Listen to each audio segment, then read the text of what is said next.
ટૂંકું અને ટચ કહેવું છે. આમ આદમી પાર્ટીની વાસ્તવિકતા હું જોઈને આવ્યો છું અને ભાજપની વાસ્તવિકતા દેશ અને દુનિયા જાણે છે. 2 મિનિટમાં મારે એ કહેવું છે કે તમારે ને મારે સંકલ્પ કરવાનો છે. આજ સુધી ભાજપે સનાતનની વાતો કરીને દેશને ગુમરાહ કર્યો. જે લોકોએ ગાયની કતલ કરીને માથે ભગવા રાખીને, જે લોકોએ ગાયની કતલ કરીને માથે ભગવા રાખીને ગાયના માંસ ઉપર દાન લીધું છે, એવા લોકોને ઘર ભેગા કરવા માટે આજે તમારી સાથે આવ્યો છું, કોંગ્રેસમાં આવ્યો છું. અને એ માટે 2 હાથ અને ત્રીજું માથું જોડીને વિનંતી કરવી છે. આમ આદમી પાર્ટી, તમે જ્યાંથી આવો છો, જે સોસાયટીમાંથી આવો છો, જે ગામમાંથી આવો છો, એને કહેજો કે ડરપોક ભાજપને કોંગ્રેસથી ડર લાગે છે. એટલા માટે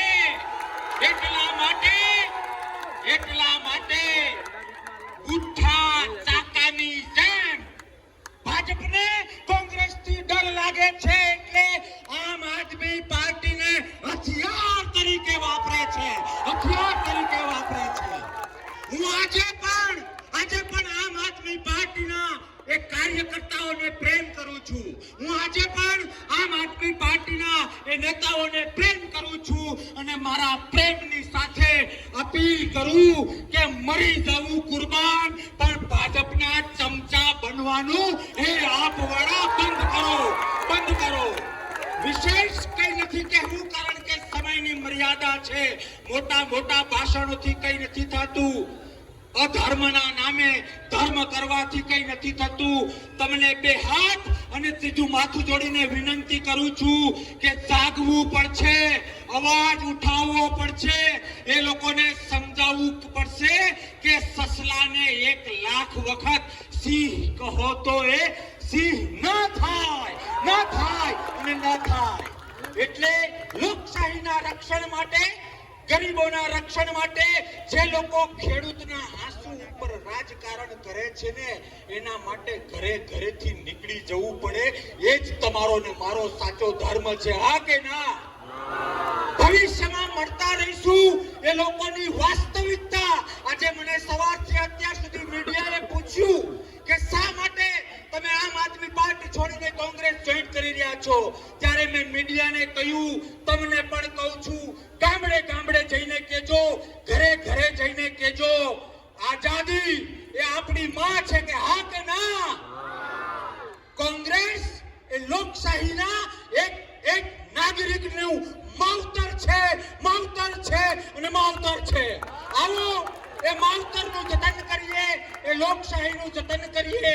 અને મેં લોકોને, મીડિયાવાળા ભાઈઓને કહ્યું, તમને કહું, તમે તમારા વિસ્તારમાં કહેજો કે ભાજપ કયું હથિયાર આગળ કરે છે, તો કે આપ. એ બધું જ આભાસી છે. આભાસીના મહેલ, આભાસીનો વિકાસ, આભાસીનું સનાતન, અને એક બાજુ કોંગ્રેસ વાસ્તવિકતા લઈને ચાલે છે. આવો બધું જ સાઈડમાં કરીને વાસ્તવિકતા તરફ પ્રયાણ કરીએ, માવતર પાર્ટી તરફ પ્રયાણ કરીએ. અને પ્રથમ દિવસે મારી ચેલેન્જ આપીને હું મારી વાત પૂરી કરું છું. ભવિષ્યમાં જ્યારે તમે આપણી આઈડિયોલોજીને લઈને લોકશાહીના રક્ષણ માટે બોલાવશો, પડકાર કરશો, ત્યારે અડધી રાત્રે આવી જઈશું. પણ એ લોકોને ચેલેન્જ આપવાની બહુ ટેવ છે. એ લોકોને એવું છે કે અમને જ બોલતા આવડે. હવે માવતર પાર્ટીમાં બાપ આવ્યો છે. તમારામાં તાકાત હોય તો તમે કહો એ સમય, તમારામાં તાકાત હોય તો તમે કહો એ ટીવી, એ સ્થળ. આવો સનાતન શું છે, સાચો લોકશાહી પ્રેમ શું છે, સાચું નેતૃત્વ શું છે, એ પહેલા હું સમજાવું અને પછી તમે સમજાવો. 1 ઇંચ જો કરશન બાપુ પાછો પડે તો સમાધિ લેવા તૈયાર છે. જો કોંગ્રેસ માટે ઘરેથી નીકળીને રાષ્ટ્રને બચાવવા માટે, લોકશાહીને બચાવવા માટે તૈયાર છો? હા કે ના? જો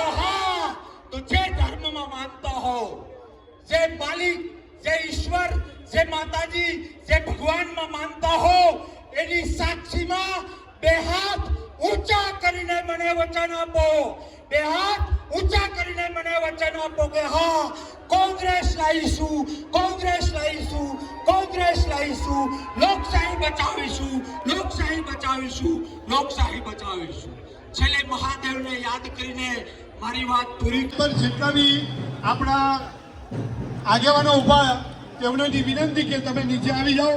આપણા પ્રોટોકોલ મુજબ આપણા આગેવાનો આવે પછી આપણે ઉપર આવીશું. બધાને વિનંતી ફક્ત અહીંયાના આગેવાનો ઉપસ્થિત કરો. મોંઘવારી વધી છે, અડધા હાથ ઊંચો નથી કરતા એટલે જેમ ના વધી હોય તો વાંધો નહીં. મોંઘવારી વધી છે, ભ્રષ્ટાચાર વધ્યો છે, શિક્ષણ મોંઘું થયું છે, લારી ગલ્લા પાથરણા વાળા જોડેથી પોલીસ ને કોર્પોરેશન હપ્તા લે છે, દરેક જગ્યાએ ભ્રષ્ટાચાર થાય છે, દવાખાના મોંઘા થયા છે, દારૂ ને ડ્રગ્સ ની બધી વધી છે, દારૂ વાળા જોડેથી રિક્ષા વાળા જોડેથી બધી જ જગ્યાએથી પોલીસ વાળા હપ્તા લે છે. શું કરે છે? કોર્પોરેશનમાં ટેક્સ વધ્યો છે.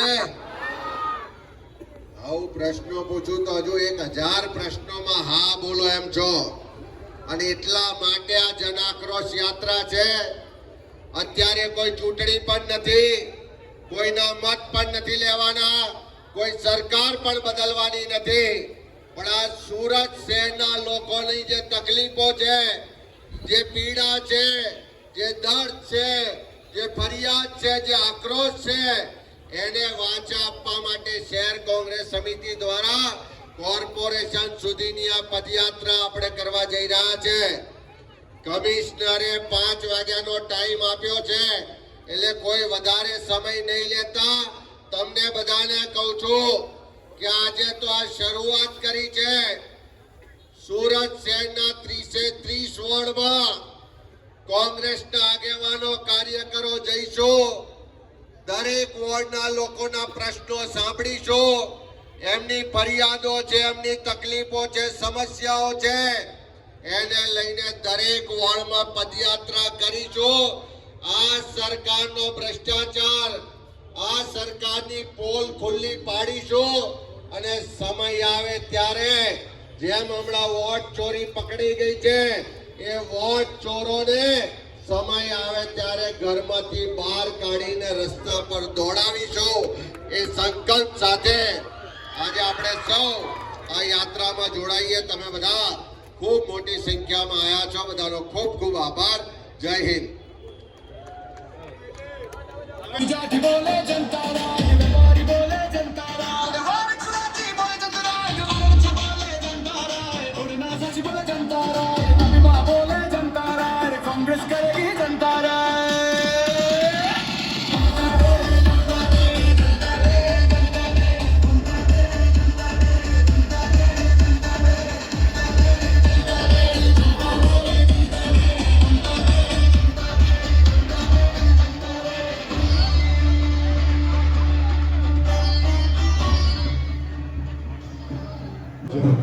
આપણે જેમ બને તેમ 5-5ની લાઈન 6-6ની લાઈનમાં ચાલીશું તો બહુ જ સરસ આપણો આ જે જન આક્રોશ છે એ સફળ થયેલો ગણાશે.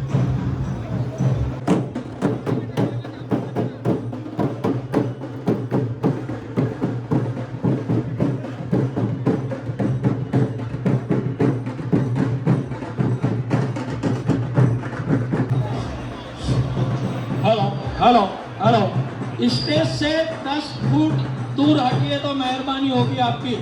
स्टेज से 10 फुट. હેલો, આપણે સેવાદળના પ્રમુખ શ્રી સંતોષભાઈ પાટીલ અને સેવાદળના ભાઈઓ પ્રોટોકોલ મુજબ આપણે જે કંઈ આજ્ઞા કરે તે પ્રમાણે એમનો સાથ અને સહકાર આપવાનો. ઉપર જે પણ કોઈ આગેવાનો છે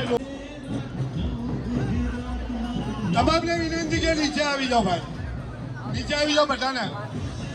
સેવાદળના પ્રમુખ શ્રી સંતોષભાઈને વિનંતી કરું કે આપણા પ્રોટોકોલ મુજબ આપણા પ્રદેશ પ્રમુખની સૂચના અનુસાર બધાને નીચે લાવો.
भी ले लो वीडियो में।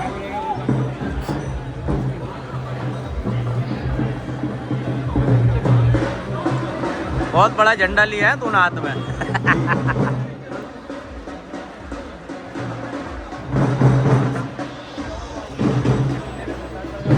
भाई ये होली बंगले में काफ़ी ज़बरदस्त कांग्रेस का प्रचार चल रहा है और रैली निकलने वाली है कुछ देर में, थोड़ी देर में।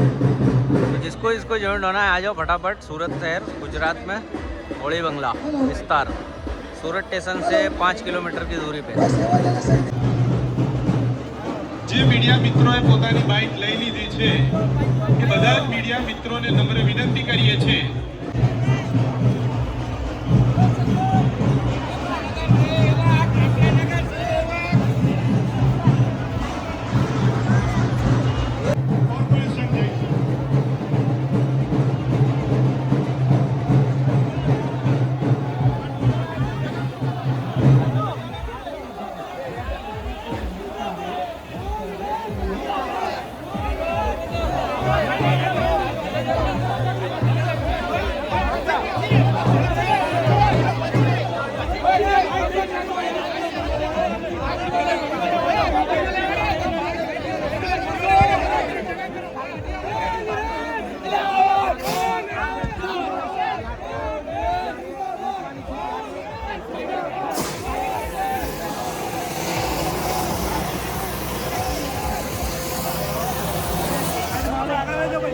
ગુજરાત પ્રદેશ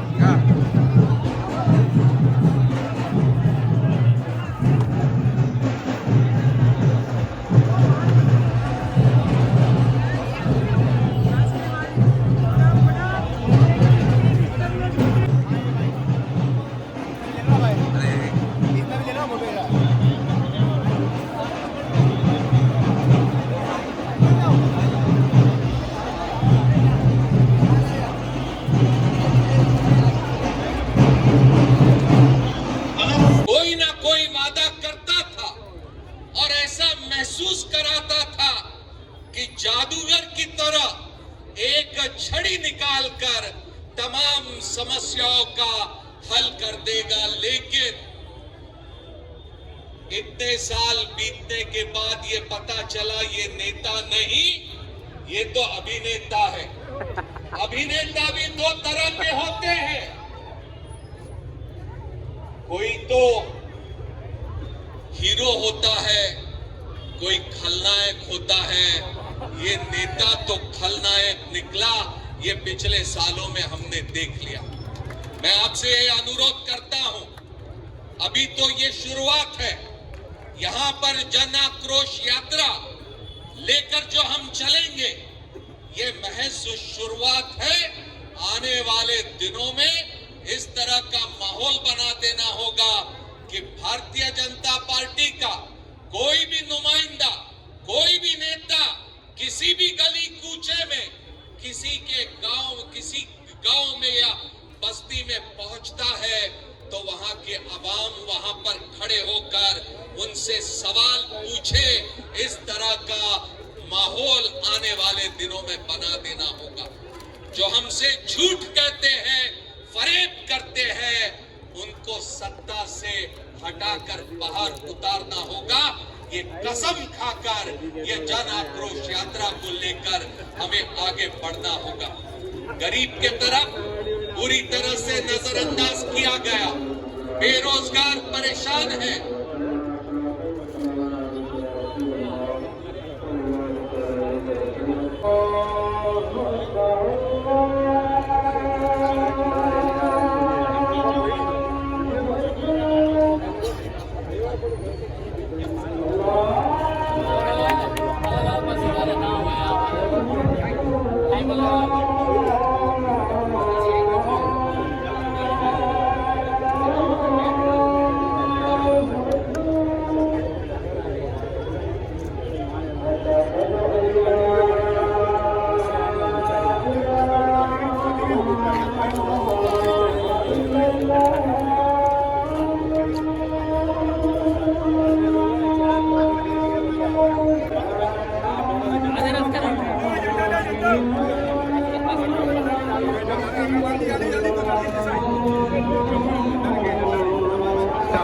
જલ્દી झंडा ले जा झंडा जैन का फोन